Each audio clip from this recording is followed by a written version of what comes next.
Hi everyone, Keith with Arkenberg Farms. And last week we did a video on is market gardening the way we do it, very diverse market garden, actually profitable? And the answer turns out yes, but not extremely profitable. So this week I want to go through some things more in depth with the numbers and kind of show you how, at least I know I can make our operation more profitable. And I had one little error on there, nothing major that changes the profitability, but the number of work hours was off. That's my fault. So we're heading back into the pack house, gonna go break down the numbers on the whiteboard again and discuss this and show you that, you know, you really can make good money out here, but you have to be so careful about what you do and how you do it. So let me show you.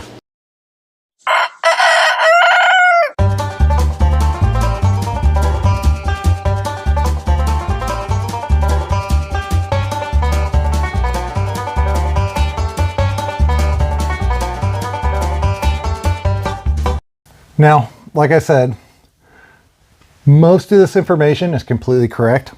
The one thing I did mess up was I was looking at 2-week intervals of hours spent working on the farm instead of one. So these numbers are actually doubled. Now, the income brought in was used in a 2-week interval. So this number down here, our 19, still remains the same. But all of these are half as much as they were. I noticed this in editing and really didn't think much about it until a couple days later. I was like, hold on, because it's still sitting here on the wall. I'm like, that doesn't seem right, because we fall in between these two numbers and we do not have this many employees or spend this much time out here. So again, it is roughly 50% more, from 40,000 to 60,000 in sales. But these numbers become drastically smaller. We're looking at 2 1/4 and 1.5, and then 20 hours during the off season. So what you can really see from this is that you can make $60,000 in sales, no problem, with 2 people in a season. And that's where we're going to go into next. I'm going to readjust these real quick for actually hours spent working, because it makes a much clearer picture of how many hours you'll be out there in the field. And then talk about changing this number, which ultimately changes what you actually get paid per hour and your take home. So let's switch these out. We'll be right back. Here's the actual hourly numbers. So $40,000 sale farm, when you're producing basically $20 worth of income per man hour actually worked, you're looking at 40 hours most of the year, and then 20 more come your prime season. So that's one person and another part-time person as well. Now here's a breakdown of actual hours. Before I was trying to do it more in a number of people you'd have to have on your farm, because it's easier to think, hey, I'm, got to work 80 hours, I need 2 people. If I'm working 60 hours, I need like 1.5 people per week. In my mind, that kind of gives you an idea of what you need to do, but it makes a lot more sense to actually have the hours. So beginning of the season, end of the season, 1 person, 40 hours a week. And that includes doing 2 farmers markets. So each market takes about 6 hours at the market. So 12 of these are consumed with the farmers market. Same thing with your main season. You're basically looking at 1 full-time, 1 part-time. And again, 12 of those hours are spent at the farmer's market. During the winter, 10 hours, that's literally nothing. It's a couple hours per day, just messing around here and there, clearing out fields, because we usually wait to clear out everything towards the winter so we can keep in full production mode during the prime time. And again, you scale up 50% more. You're looking at 1.5 people on your shoulder ends of the season. Main season, you can do 2. I mean, again, 12 hours of this is at the farmer's market. So if you both go to the farmer's market and just do 1 market, then you're about 80 hours right there during the week, which would be a full-time job. And during the winter, goes down much, much more. Now, I wanted to also kind of discuss ways to improve on these numbers without getting too into the weeds, I guess you'd say. So the number one way to actually make this better is to move this number up. This $19 of income produced per hour worked on your farm. The simplest way I can figure to do that would be to actually grow more profitable crops. Now, your standard CSA model, you're growing everything. Super diversified farmers market, you're growing everything. Some things bring in a lot of money. Some things don't really bring in much at all. If you can run a quick cut green harvester on a row of greens, really good money, real quick. You're out in the field harvesting, no time flat. Now, if you're going through and cutting head lettuce like Salanova for leaf lettuce, you're spending probably 4 to 5 times as much time out there actually cutting that crop just to get it harvested out of the field. So if we eliminate the things that are really our time sucks on the farm, you could easily get this number up to what I believe would be more of a $25 to $30 per hour of labor worked. There's also another great thing too, is that when I actually broke down our numbers of the time spent in each sector, we're looking at our post-harvest is about 25% of our labor. Our market is also about 25% of our labor. And then the field time is 50%. And this is where I could really gain more percentage down here on this number, because this is our percentage of profit, or the percentage of what is paid out or able to be paid out to employees. So we have roughly 35% is supply cost, carrying cost, where 65% is actually paid out to everybody that works on the farm, including you. Now, one way to simply get this number up higher is we cut out one of our markets. So we cut out one of the markets, we cut this number in half. Now, the reason we're cutting out that other market is because our primary market made 10 times the amount that the secondary market would. The secondary market was not good at all. We were bringing in at max like $250 at a market, and that's not a market even worth going to. We've always had a baseline number for our farmers market of you need to bring in at least $250 a week to even leave your farm. The rest of the season, $100, $125. I actually crossed out the wrong one there. There's corrected. So market is now 12%. So what that does is it frees up 12%, but that also is taking from the total income from the farm. So we're lowering that by lowering this. So we'll just say roughly 10%. So if we add 10% in, now all of a sudden we've moved this up to 75% of what's left over to pay your employees, simply because we've cut our labor down. Now we have more money to be able to pay out to everything else from this original baseline income we were bringing in. So we've made our farm a little bit more profitable just by cutting out things that take way too long. And then by not doing a market that is not worth doing, we are bringing the percentage paid out for labor, including yourself, higher. And don't forget, head over to arkenbergfarms.com, scroll down near the bottom. We've got the Market Gardening Farm School and Digital Tools and Training. This is where you can join the Market Gardening Farm School, sign up for seed time for free, request consulting, and purchase a bunch of other spreadsheets and tools for your farm. Go check it out. And don't forget to head over to our Amazon influencer store, amazon.com/shop/farmerkeith, for all the products we use on our farm that are easily available on Amazon.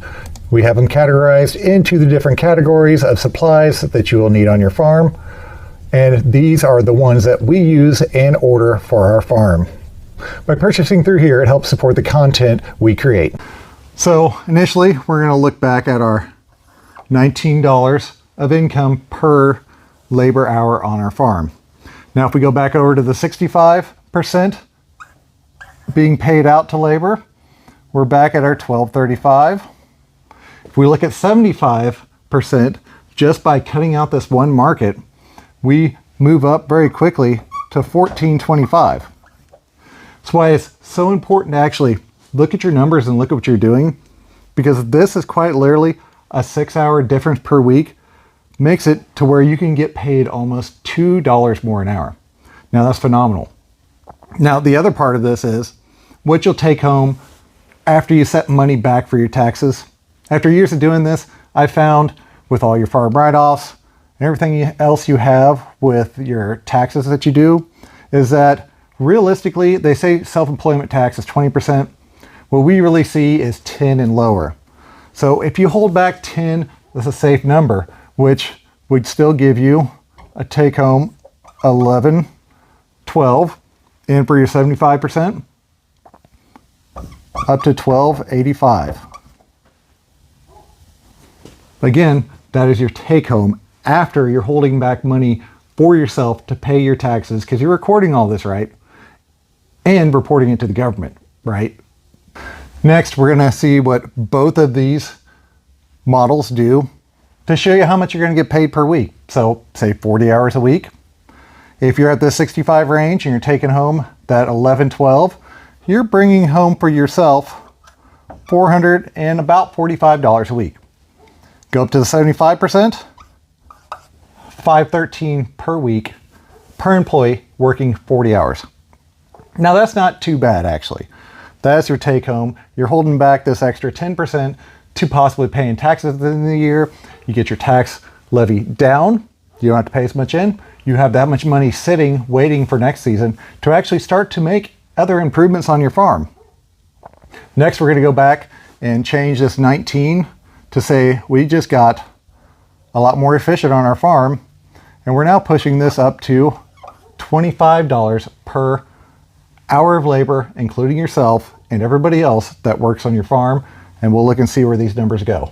Now, because we've become more efficient now, our 65% model, that actually goes up to $14.25 as your base pay per hour. That was the same at this 19 as the 75% before. Then we save back 10% for our taxes, and we take home roughly $12.83 per hour. Again, that's actually not horrible for take home. In our region, you got to remember, we still have a minimum wage of $7.25. You're lucky to find a job anywhere in retail, including fast food places, that even pay that hourly rate. And we were simply able to achieve it by cutting out a farmer's market with this side and making ourselves more money per work hour by cutting out the things that do not profit as highly on our farm. Now, over here on this side, this number jumps greatly. So now we're up to 1875. For around here, that's actually doing pretty good. And then your take home moves up to 1688. Again, saving back 10% for our taxes that we'll have left over. So we look at this per week, what we're physically having cash like we would with a regular paycheck and having our taxes come out. We're looking at 513 with this model, and this one 675. So what this really demonstrates is how by making yourself more efficient and moving over to a higher amount being able to be paid out to employees, and by raising our number from the amount of income we get per hour actually committed to the farm, we can very quickly get these numbers up to some decent ranges.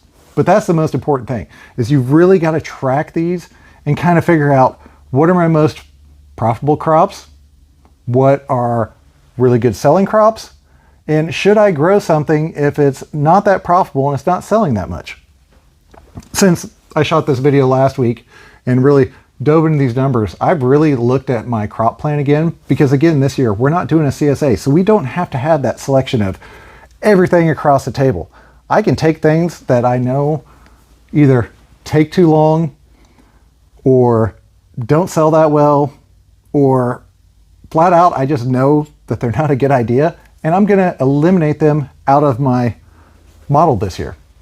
Now, one really good thing is to kind of check with your customers. If you have an email list, send out a survey. There's multiple ways to send out a survey, and tell them just to pick their top 5 crops. Go through, look at what people are picking, and then start your way down them and say, okay, well, if they really want those, I'm going to grow them. Oh, but I know that one's not profitable, but it's really high ranked up here of what was chosen by everybody. I might just grow that specifically to get people to my stand to buy the other stuff we sell as well. What is technically called a lost leader, because you're actually losing money most of the time, which I really never found any of this loses money growing, but you're not really making that much to make it worth growing, except you bring them in, they buy one $3 item or a $5 item, but then they spend another $15 at your stand.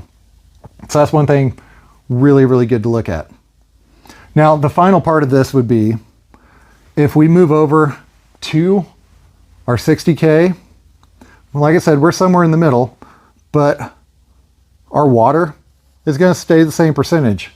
But the power on our farm is primarily for this post-harvest area. We have an 8x12 walk-in right behind me. We have 2 reach-ins that we run, and then we also have 2 freezers that we run too. So this power level, those are pretty much running, not constantly, but continuously through both of these, because our walk-in's not full. Our reach-ins aren't as full as they could be, but we need them because we need the different temperature settings to store different crops at. So very easily, we increase our sale number. Now all of a sudden, this percentage right here is going to be different. This could easily be cut in half.